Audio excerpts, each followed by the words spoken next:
Hello there, folks. Hope you're all doing well. Just wanted to wish you all Happy New Year's. It is January 1st, 2024. Kind of crazy, but it definitely feels like January now. It's kind of chilly out. It was actually just like snowing or sleeting a second ago, but it won't stick. It's like low 40s right now. But anyways, things in the garden. I'll do a quick garden update for you guys because I haven't done a ton of like full updates back here recently. Just wanted to share everything with you. And yeah, hope you guys New Year's, hope your 2023 was good. Hope New Year's is going well. And I don't really do New Year's resolutions, but I guess if I have one, it would be to respond to all the comments that I've been neglecting for the last like several months. I have a ton to catch up on. I've just been really busy, but I've been wanting to get to them. I've started to do a little bit, but if you've noticed that I've not been responding to comments on videos, I've just been super busy, and I really want to, and I definitely will. So I really appreciate you guys' comments and feedback and everything, and I appreciate all you guys. So yeah, thank you all. I really appreciate you guys for watching my videos, commenting, and participating, and it's just an awesome community. So yeah, I wanted to say thank you to all you guys, and give you guys a garden update back here. So things generally are doing pretty well. I need to like watch one of my old videos again because I've now forgotten the order of these trachys here. So I had one that was in the middle, I think, here that died. I think that was the take-heel, or what was labeled as take-heel. So I think, if I'm not mistaken, I think this is normal Fortunae and this is Wagnerianus, but I may have that wrong. So I need to go back and look at my old video, remind myself now. Anyways, they're doing well. I was a little worried because this one has this like pipe coming out here that has, in like the summer at least, it was dripping constantly. So it's good because it provides water, but I didn't want extra saturated roots for the trachys because that can be a problem.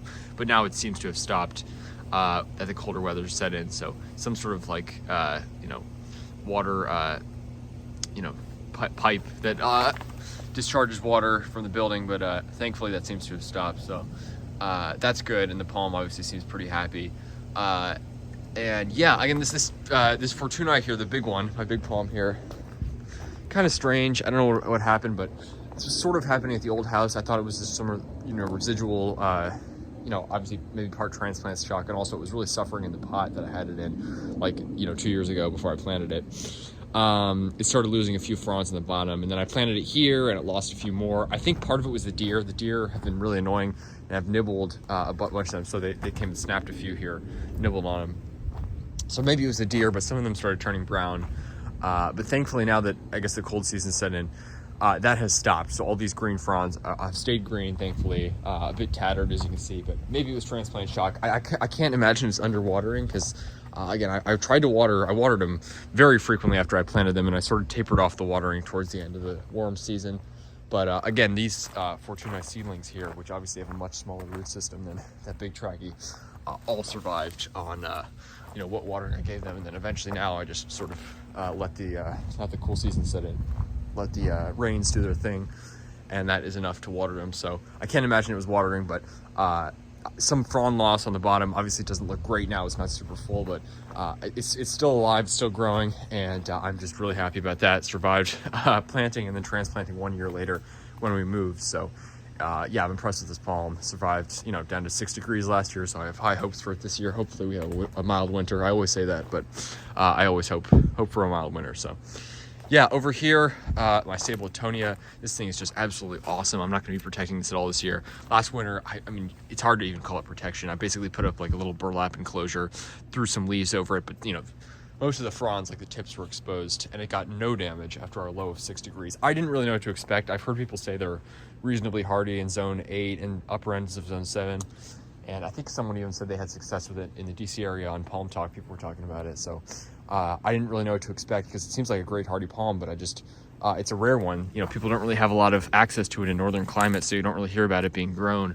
But this definitely, I'm very excited to see how it does this winter and long term. So if this does continue to, survive unscathed, this may be a very promising palm for zone 7 climates, and maybe even colder if it survived down to 6 degrees with no problem last year. No spear pull, nothing. And this spear is still growing out here, you can see. So obviously you can see now, they do eventually develop a trunk, I think, but at this young stage, you can already tell it's not a stable minor. It looks like one kind of, but it's got, the leaves sort of go in a little bit, and it's got almost like saw palmetto-like leaves. So it's sort of like an interesting sabal, and it'll become more distinguished as it grows. So look forward to seeing that. And yeah, just an awesome palm. So really excited about that. I had a Serrano Ripens there, a saw palmetto, little one, and it literally was, I don't even know what happened to it. I think the deer just completely nibbled it away because the leaves started falling off, being clipped by the deer, and now it's completely gone. So that's a real shame, casualty to the deer.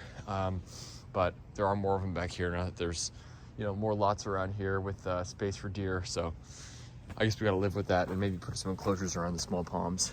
This one, only casualty so far back here is the trachea. This, I don't know what happened to it. Again, it's not a watering issue. I kept it well watered. I really don't know, maybe transplant shock or something, but this trachea started suffering, eventually spear pulled like a couple weeks ago. So I'll keep you posted on that, but I don't expect it to recover in spring. So that's unfortunate. But over here, this thing also has been transplanted like a bunch of times, and then the leaves got nibbled off by the deer, but this one spear is still sticking out. So this is a Sabal minor. You can see it's got a little bit of a, sort of like a trunk there. So still growing despite all the challenges. Over here, my needle palm, this thing's awesome. This thing actually surprisingly did spear pull after last winter. Both of the ones I got from Pungo Palms spear pulled. The other one actually died the previous winter, although it might have been the sighting where I had it planted. But either way, this one spear pulled last winter, and then I transplanted it. So it was recovering, and then I transplanted it. So I was kind of unsure what would happen, but sure enough, I've always heard needle palms are actually a little easier to transplant than sabals. And sure enough, it's been recovering really nicely. So this is the first frond to emerge since the spear pull last winter, and then it's got this new one on the way. So they are very slow growing palms, obviously, but it is recovering and looking great. So I'm super excited about that. Needle palms, obviously an awesome palm for these climates, these colder climates. And then these trachea seedlings I already showed you.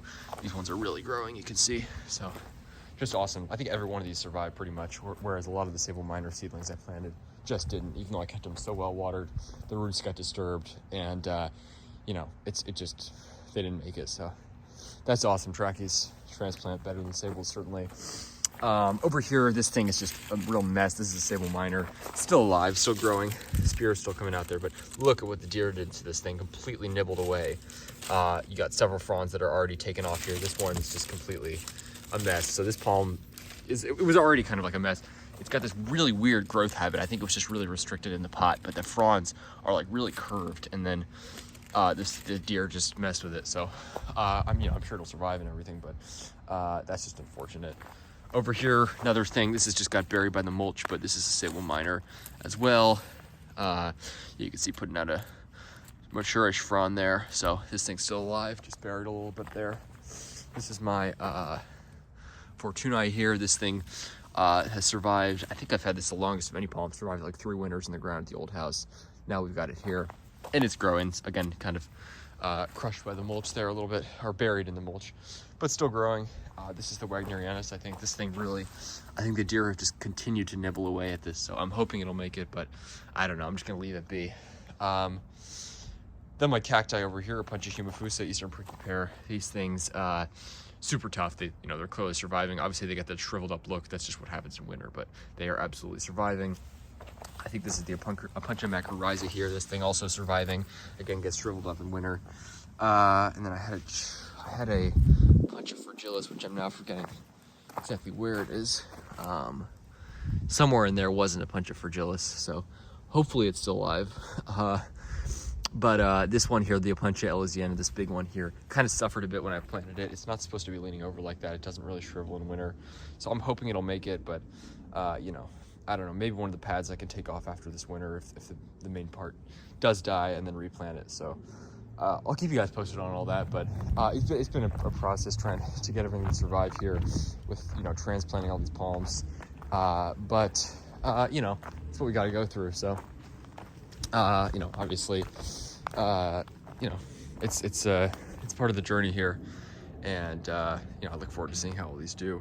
So now that we've got them in a permanent spot at the new house here, so let me take you guys over here.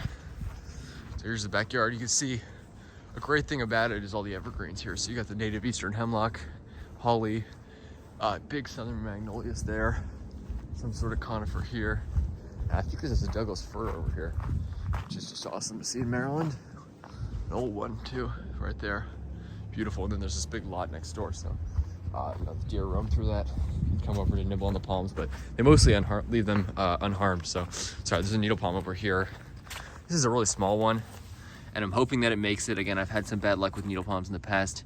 I don't know why, because they are pretty much fully hardy here, but maybe it's the soil or something. But this one is still growing. You can see the spear in there, and very healthy looking palm, but I'm hoping it makes it this winter. I'm not going to cover it.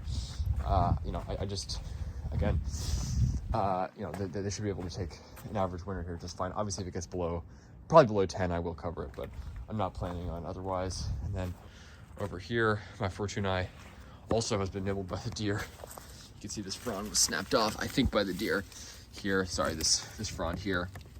You can see, but otherwise looks nice and healthy. So, yeah, really cool. So this is another one of the ones I got from Ed's Plant World Nursery, which is over in Prince George's County, Maryland. The other one I got over there died, and then the third one I planted in the woods and it was removed. So that really sucks. But this third one is still really healthy palm. So that's just awesome. And it's not on a south-facing wall.